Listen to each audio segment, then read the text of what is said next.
សម្រាប់អ្នកដែលគាត់ទិញដៃ X3 ហើយចង់លេងហ្គេម PES ដែល down ចេញពី Play Store ឬក៏ App Store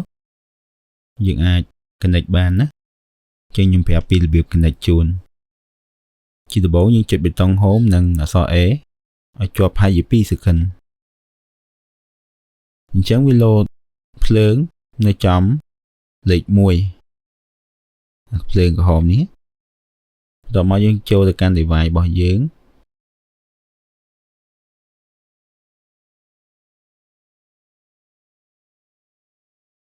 នេះយើង scroll មកឃើញ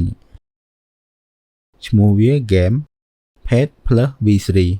ចឹងដោយសារខ្ញុំ connect ហើយមួយសាយវា load សញ្ញាភ្ជាប់ហើយចឹងបើអ្នកទាំងអស់គ្នា connect ថ្មីវានឹងចេញឲ្យអ្នកទាំងអស់គ្នា connect ហើយអញ្ចឹងដើម្បីយើងលេងបានតោះតែយើងមានកម្មវិធី third party មួយនេះគេហៅថានេះ Shooting Plus V3 យើងអាច download បាននៅក្នុង Play Store ឬក៏ website ផ្សេងៗបានយើងគ្រាន់តែ search ពាក្យថា Shooting Plus មកវាចេញ Shooting Plus V3 ចូលមាន2 version វាមាន blue ជាមួយ orange យើងប្រើមួយណាក៏បានដែរយើងសម្រាប់ខ្ញុំមាន blue ខ្ញុំប្រើ blue អញ្ចឹងយើងចូលទៅកាន់កម្មវិធីយើងតែម្ដងអូខេ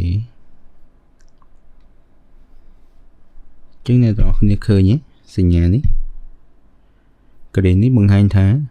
យើងបានភ្ជាប់ជាមួយ controller ហើយតាក់ទងជាមួយនេះគឺជា list game ដែលយើង add ចូលហើយបើសិនជាអត់មាននៅក្នុងនឹងទេយើងអាច add បន្ថែមបានអញ្ចឹងដើម្បី set control បានតោះតែយើងបើក floating សិន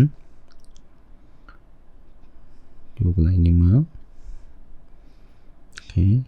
ដើម្បីយើងរើឈ្មោះវា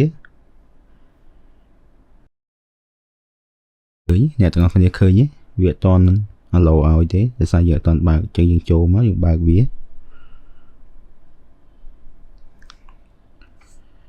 អូខេពេលបើកទៅយើងបាន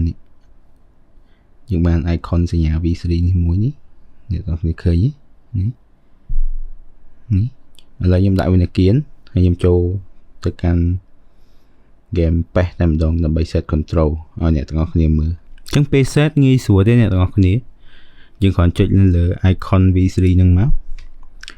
ជាធម្មតាវាចេញញ៉ៃយើងយក new សិនអញ្ចឹងទៅអញ្ចឹងអាកន្លែងគេចេញសញ្ញាក្រហមហើយ L ហ្នឹងមានន័យថាជា stick key move នេះអញ្ចឹងយើងទាញមកកន្លែង move វិញមកតមក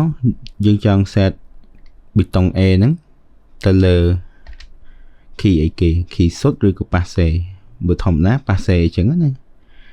លើយើងអ្នក set ទេដូច key X ហ្នឹងស្មើនឹងជ្រុងកាលនៅ PlayStation 2 វាជា key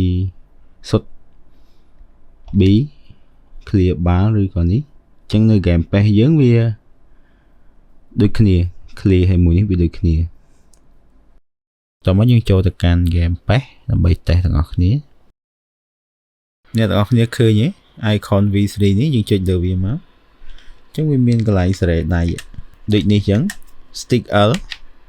ហើយយើងចុចលើវាមកយើងទាញមកកន្លែង move មកហើយសម្រាប់ដូច A អញ្ចឹងយើងចង់អីគេ A ជាធម្មតា passe នៅក្នុង PlayStation 2 អញ្ចឹងយើងមកកន្លែង pass មកហើយ X សុទ្ធអញ្ចឹងទៅខ្ញុំយកមកកន្លែង shot សុទ្ធនឹងមក B លើកបាល់អញ្ចឹងកន្លែងលើកហ្នឹងមួយសុទ្ធហ្នឹងវាជាមួយគ្នាសម្រាប់ game PES ហើយ through អក្សរ Y ខ្ញុំចុចអក្សរ Y មកខ្ញុំអស់មកកន្លែងនេះមកអញ្ចឹងរត់លឿនជាធម្មតានៅ PS2 អីនៅអក្សរ R នេះខ្ញុំចុចអក្សរ R ហ្នឹងខ្ញុំចេញមកអក្សរ L សុំទោសហើយខ្ញុំដាក់កន្លែងនេះរត់លឿនហើយកន្លែងនេះកន្លែង speed ដូរមនុស្សអាហ្នឹងអាស្រ័យលើអ្នកទាំងអស់គ្នាចង់សេរីមិនតាមអ្នកទាំងអស់គ្នាអញ្ចឹងណាអញ្ចឹងខ្ញុំរបៀបខ្ញុំសេរីបែបនេះពេលយើងសេរីហើយយើងចុច save ទៅ tick មួយមកហើយអូខេជាការស្រេចខ្ញុំដុំប៉ាសេដូចគ្នាអូខេអញ្ចឹងលើកបាល់អីយើងអស់ធម្មតាអញ្ចឹងដូចគ្នាលើកបាល់នេះ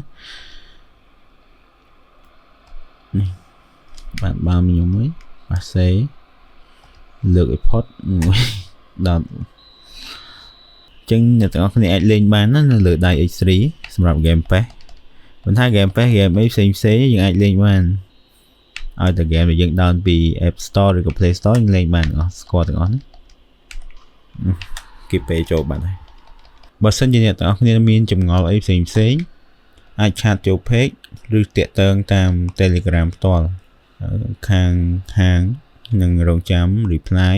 និងដោះស្រាយរាល់បញ្ហាដែលអ្នកទាំងអស់គ្នាមានហើយបើសិនជាមានតម្រូវការតាក់ទងជាមួយដៃ game អាចតាក់ទងមកខាងដៃ game Cambodia Shop បានពួកយើងមានដៃ game ច្រើនប្រភេទអ្នកទាំងអស់គ្នាអាចជ្រើសរើសបានចឹងវីដេអូយើងមានប៉ុណ្ណឹងអរគុណ